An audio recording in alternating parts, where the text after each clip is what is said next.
اور زکریا کو اس کا کفیل بنایا۔ زکریا جب کبھی عبادت گاہ میں اس کے پاس جاتے تو اس کے پاس کھانا پاتے۔ یہ کیفیت دیکھ کر ایک دن مریم سے پوچھنے لگے کہ مریم، یہ کھانا تمہارے پاس کہاں سے آتا ہے؟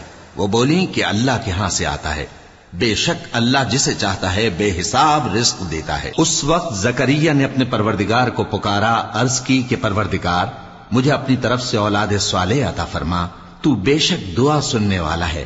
چنانچہ وہ ابھی عبادت گاہ میں کھڑے نماز ہی پڑھ رہے تھے کہ فرشتوں نے آواز دی کہ زکریا، اللہ تمہیں یحییٰ کی بشارت دیتا ہے، جو کلمۃ اللہ یعنی عیسیٰ کی تصدیق کریں گے اور سردار ہوں گے اور عورتوں سے رغبت نہ رکھنے والے اور ایک پیغمبر یعنی نیکوکاروں میں ہوں گے۔